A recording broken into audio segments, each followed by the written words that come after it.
The All Progressives Congress says it is yet to zone leadership positions of the 10th National Assembly. The party, in reaction to several zoning arrangements for the 10th Assembly currently in circulation in sections of social media, described them as false, stating that they did not emanate from the party and should be disregarded. The APC says that any decisions made in that regard will be duly communicated via the party's official information channels. The federal government have said that subsidy on fuel will not be removed in June as earlier planned. The Minister of Finance, Budget and National Planning, Zainab Ahmed, spoke with the State House correspondents at the end of the NEC meeting at the presidential villa in Abuja. TVC News State House correspondent Femi Akonde has more on this. The removal of petrol subsidy may still remain a mirage, as this very contentious issue, considered to be an unsustainable economic policy, may linger very much longer than expected. The Minister of Finance is beginning to suggest that there might be a shift in the goalpost. She categorically said the National Economic Council agrees that the time for the removal of petrol subsidy should not be now. But then we have two laws that have inadvertently made the provision that we should exit by June.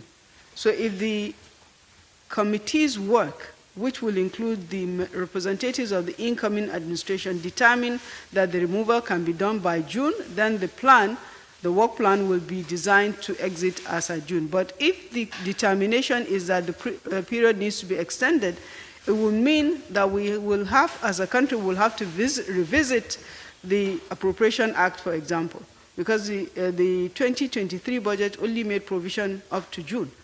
There is no provision for petrol subsidy in the 2023 budget beyond June. This means the incoming administration will have to scratch its head in search of extra budgetary allocation to fund the subsidy regime.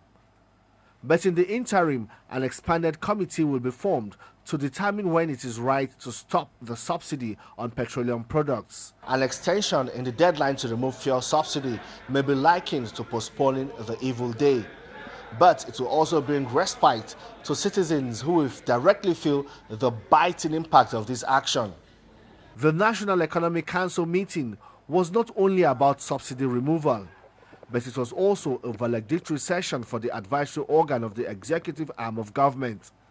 The governors that form the core of the National Economic Council gave themselves a pat on the back and commended the leadership of Vice President Yemi Osinbajo. So we wish him the best of luck and parted on a very good, friendly and brotherly note. Vice President Osinbajo also launched the National Economic Council Legacy Report, which captures the successes and challenges faced in the country and how the advice of the council steered the country through tough times. Femi Akonde, TVC News, Abuja.